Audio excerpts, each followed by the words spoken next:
everyone, it's Sarah. Welcome to Unmuzzled, a podcast. We spell that P-A-W-D because this is all about the animals.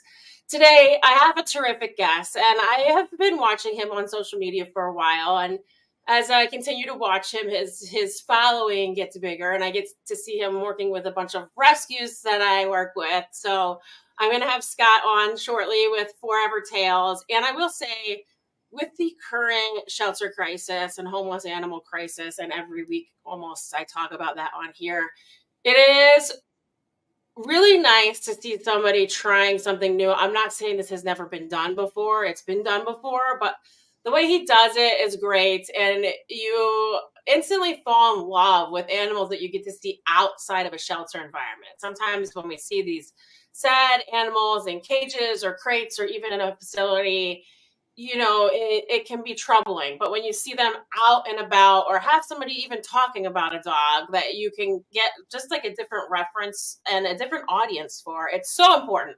Before we get there, I'm so excited to have him, if you can't tell. Presenting sponsors, you're up. Canine Cruise is the place to take your pet. They offer dog and cat boarding, dog daycare, pet retail, and mindful day school. With over 12,000 square feet of indoor space and a huge yard, they are the one-stop shop for professional pet care in Chicago. Bark Pouch makes 5 mess-free lickable treat recipes in 2 sizes for a delightful time with your dog or dogs. Their grab-and-go pouches make warm weather fun and easy breezy. Whether you're traveling, enjoying a long walk, patio season, or family and friend gatherings, Bark Pouch's irresistible all human-grade treats let you focus on what matters most: time with your dog or dogs and loved ones. Kiki's Corner Natural Pet Foods in downtown Winfield, just a block south of CDH Hospital and the railroad tracks. Kiki's has all your food and health aid needs for dogs and cats. Kiki's Corner for a healthy, happy pet.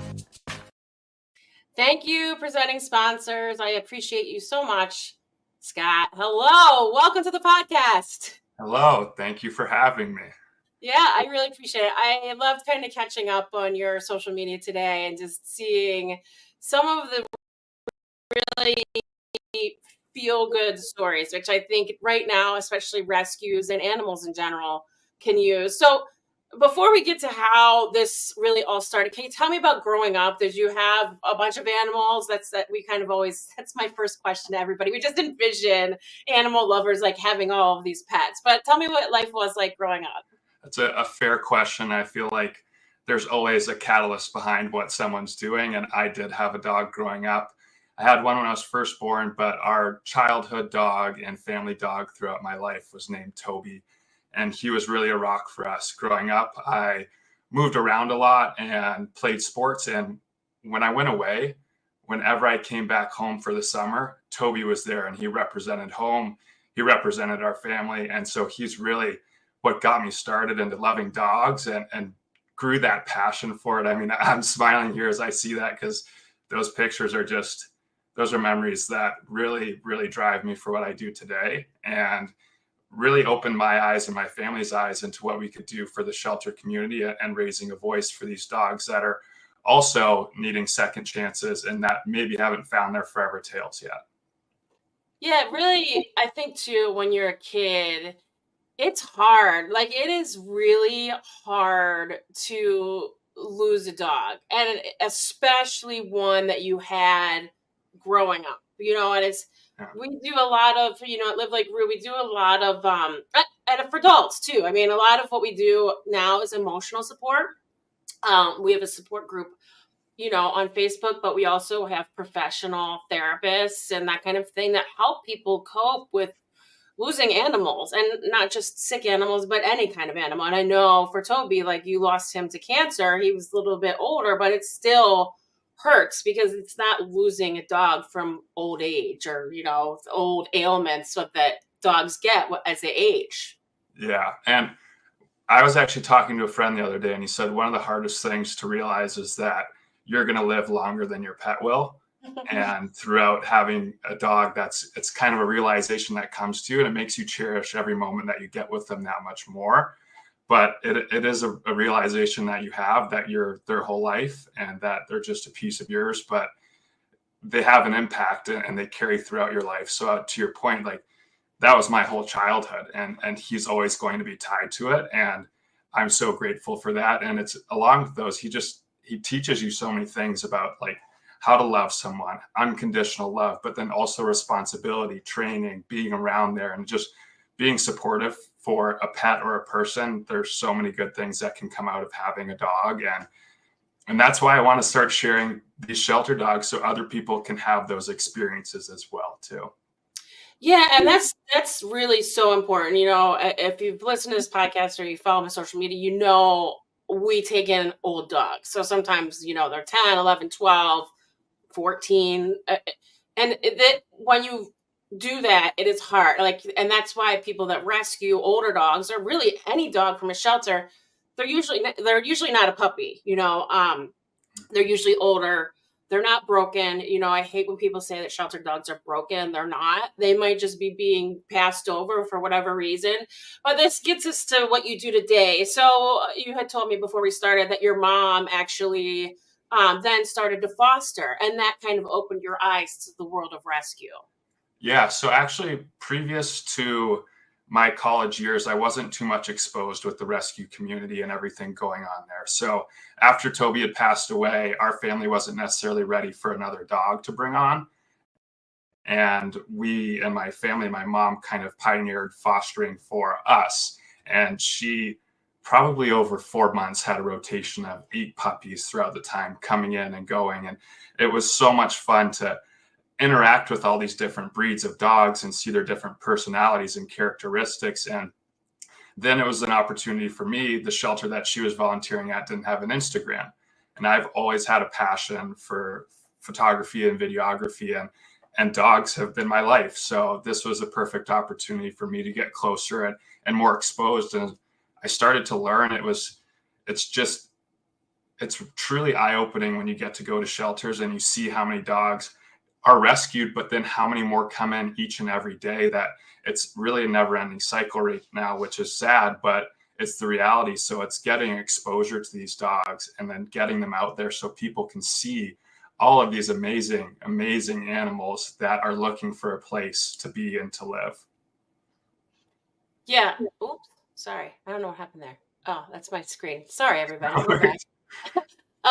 So that's what is pretty remarkable too, I will say, is, you know, there's like one thing, like I said at the beginning before we even started, there's one thing to seeing, and a lot of you have seen, you know, the classic animal control dogs that I used to post all the time, orange walls. It's different now. It was orange walls, jail bars, and, you know, sometimes that's all you can get if the dog's not proper yet and you can't take them out.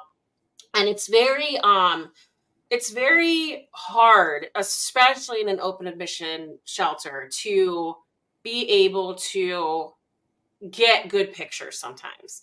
And when you had people, you know, when I first started there in 2013, like Josh Feeney, who really like exposed the goodness of the dogs by getting them outside, having them off a leash, you know, and that's literally like how you started, is to get these like better pictures, which a lot of shelters need, because and iPhones have come a long way. So iPhones can take pretty good pictures now, but you have now gone beyond that, where you do these doggy play dates. And I love your hawk with, 100 new followers equals a new doggy date. And it's not because you want to have this, like, all these followers. You want the exposure. You want these followers to then share and spread that message. So I love that. So kind of talk about how you advanced the photography into these like doggy day outs. Yeah. So actually, when I first started, it was, to your point, it was getting the dogs out of the cages and into the yard. When I lived in Indiana, we'd take them out and we'd run around with them. And it was so much fun. I mean, it's running around with puppies and playing, and then you're just capturing those moments. And it started to resonate with more of that audience, that they loved being able to see the personality of the dog come out in the pictures and the videos, where it's hard to see that within the kennel and within the crate. So really getting that personality to come out. And as I've started to create more. I've really actually probably failed more than I would have expected, but it's taught me a lot about telling a story and really being able to come back and capture that story. And that needs to be done by getting the dog out, experiencing how they feel, how do they interact in their environments, and what kind of dog are they? Are they shy? Are they timid? Are they in your face? Are they happy? Are they like, there's so much of a story to tell. And then what I found has really been impactful is to gain that audience and to gain that reach is to bring it back after the dog gets adopted. What are they doing now? What is their life like now? How have they changed the person's life that they have adopted? Because bringing it full circle is really what we're all here for. We want that success. We know there's an issue going on where we need more dogs out of the shelters and adoptions to go on the increase, but we really want to see the results of that and how that benefits people's lives and the dogs' lives. So it's transitioned to understanding how to tell that story and capture that. And every day I try to get better at it so we can grow an audience and get more awareness to the community. It's a constant battle of failing and learning what people like and learning the best way to share these dogs to get exposure.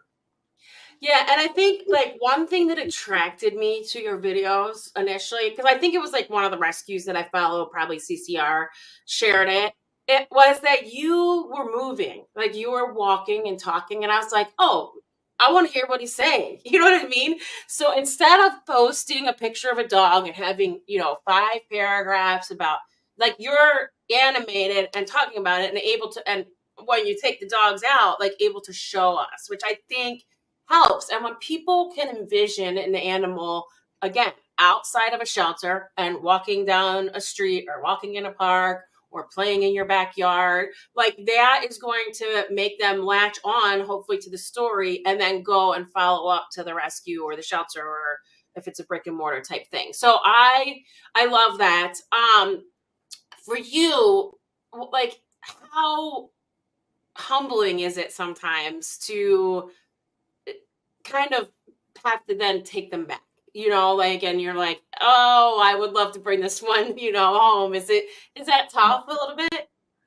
It's definitely tough. I think I gained a little bit of some skin from when my mom did it because I would have been adopting those puppies when I lived at home. But honestly, even the last dog I took out, Star, on her date around the city, it is tough to bring them back because even in those couple hours you're with them, they don't get a lot of human exposure. So they can really get connected and you can really feel something right away with them. I remember another dog, Lindsay Lohan, that I took out from Chicago Canine Rescue.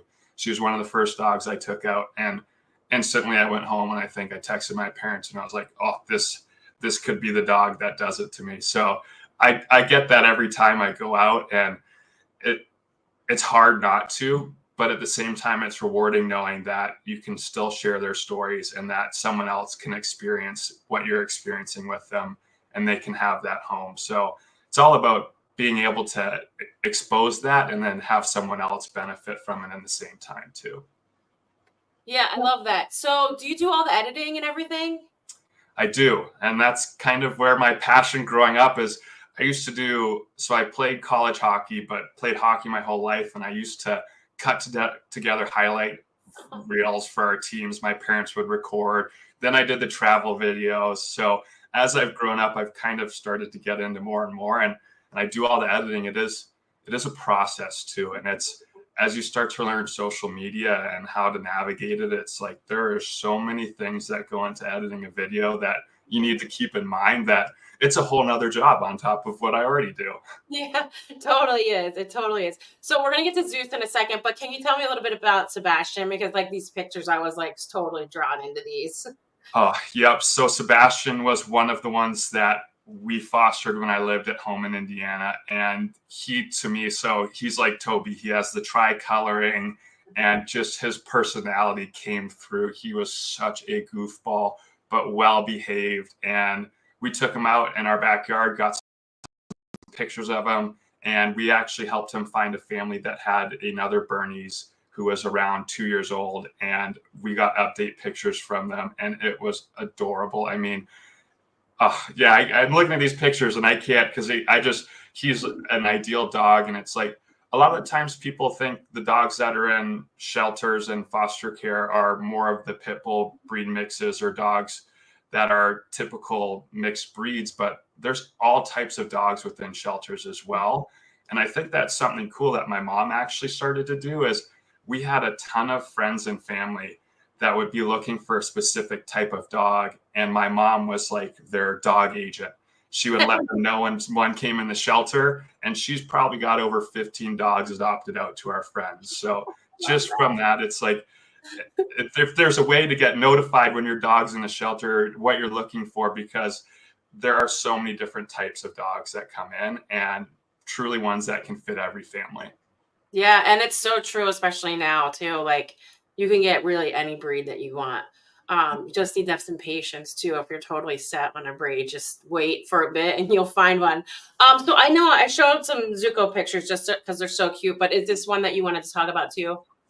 Yeah, so Zuko is actually, he's a unique story where he came from Arkansas as a stray and had some history in his past. So that's why you see him wearing the muzzle there. But he's been with a foster family for a while now, and this foster family is incredible. They have 2 other dogs, and Zuko is at home and plays with them and is a wonderful boy. And they've been taking him to training classes.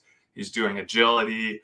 And just recently, I got in touch with the fosters, and they said there was some work going on behind the scenes to get him adopted. And he's been there for a long time as well. And that's another story that I like to tell, because when you see a dog with a muzzle, you have an instant reaction. It's everyone. I mean, it's almost trained into your nature that that's what you think. And there's so much more to the dog behind the scenes and maybe why that happened. It could have been someone approached them in a way that made them feel uncomfortable, and the reaction was to do something and go away. So you never know why the dog is wearing the muzzle. And I think sharing the behind the scenes story and the progress that he's making and how he interacts with his family and the dogs around him is so important. And I can't wait for the day that this is signed, sealed, and done, and Zuko finds his forever family. Yeah, which rescue is he with? So he's with Chicago Canine Rescue as well, but he's been out at a foster for a while, and they do an amazing job with him. Yeah, so it's a great point about muzzles, and I'm working on a podcast actually about that, because I also walk a dog for my pet care business that has a muzzle, and I started him on the muzzle because the family literally moved out of the city to the burbs to make the dog comfortable. Like, bought a house. The dog is their life. I mean, that's how you know it's an amazing pet owner. But you know, there, like you said, there are so many reasons. And for this dog, he's, dog reactive. And with a new person walking him, they were nervous that he would redirect if we saw a dog. They moved to like a really peaceful neighborhood. We rarely see a dog. And if we do, like, I turn the other way. So he's now able to walk muzzle free because I was able to, learn about him, avoid anything that he would react to. Muzzles ain't no thing. Like, I love that you said that, because they're not, and actually a dog with one is safer than any other dog walking around, So again, you never know what is going to trigger a dog, and things that can trigger the dog, you may not have control of. An unleashed dog charging at you, which happened to me the other day with a reactive dog. And I had to literally bear hug him and lift him off the ground, hoping the dog that charged us was not going to jump up at him. But there's things that you cannot control with some dogs where you're going to be safer with a muzzle like this. And to me, he's gorgeous. Like, I love him. His eyes, I can tell why you love him. That's one of my favorite pictures ever too, I think. And it's the bow on him with all the color. It's just it's perfect. And that's where I think also shining the brighter side to muzzles too is they've always been seen as kind of like this rough and dirty and dingy thing where they can add personality to the dog and they can bring that on and actually you can look good in one of them. So, and to your point, it's even when I walk the foster pups, you can't control what people do. And if someone comes up to you right away and your dog's not ready for that. So sometimes just being preventive is one of the best ways to keep your dog safe as well. Yeah, Yeah, it's so true. Okay, now I just was like looking at your page and saw Zeus. So I know Zeus also a Chicago Canine Rescue Dog. And how long was he there? So Zeus was there over 2 years. He was a part of Chicago Canine Rescue has been doing more of a long stay program where they're trying to get these long stay dogs more exposure. And so Zeus was a part of it with Rocky Road and Xena, a couple other pups. And Rocky Road and Zeus have been adopted, but Zeus's story is incredible. Yeah, so can you tell us what is his kind of like background? Why was he in the shelter so long? Everybody always needs to know that, like, not dog friendly, not good with kids, that kind of thing. Yep. So Zeus is actually he is dog friendly and he's a big boy, but the problem was he's 100 pounds and he still thinks of himself as a little bit of a puppy in a way. So he wouldn't be the best around small children in the sense where he doesn't know his weight and his size. So we wanted to be smart with that. And then he did need some basic training on the leash. So being in the city would be tough with him. Being in a crowded area would be tough with him, especially for training as a new dog. And it's an intimidating thing, I think, too, for dog owners to come into the shelter and take a full-grown dog who's over 100 pounds, who needs a little bit of training. So I believe those were some of the reasons that were holding him back. But I put together a video for him. Chicago Canine got him on Dog with a Sign, and all of this exposure got him to a family that lives on 30 acres. He goes walking around the property, strutting around. He's in a world of his own, and he can cuddle with this new family too. There's a video of him laying on his new dad's lap, and just 100-pound lap dog is what he is. And seeing him out in that environment is truly what this was all about. That was the mission. And I know everyone at CCR, and then myself included, could not have imagined a better place for him to end up. Like, truly one of the best spots he could have ended up. And it goes to show you that the exposure and sharing those stories can really land these dogs in the right homes.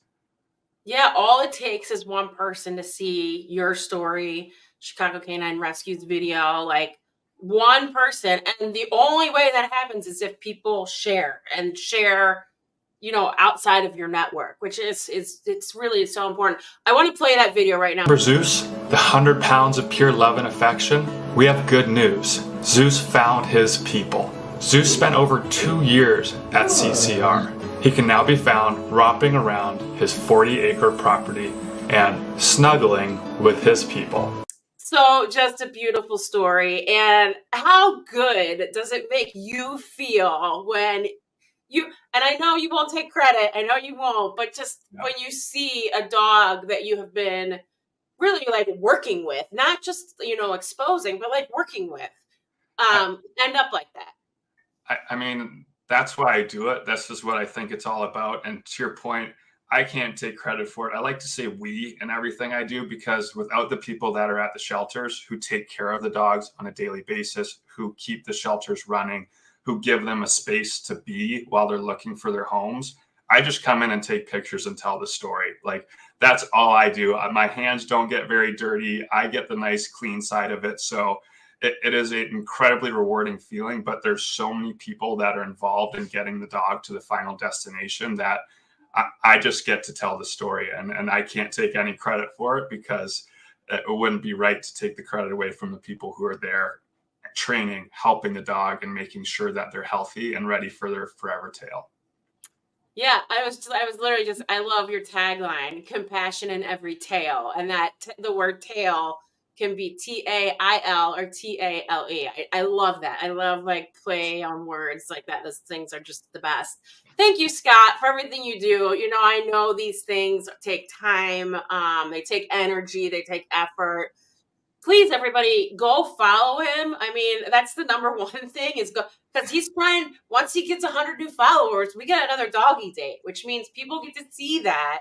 By the way, so I know you work with Chicago Canine Rescue, Border Tails, right? Yep. So I actually got hooked up with Border Tails because the shelter I worked with in Indiana was a partner rescue of theirs. Mm-hmm. So it was called Love Pet Project in Zionsville, Indiana.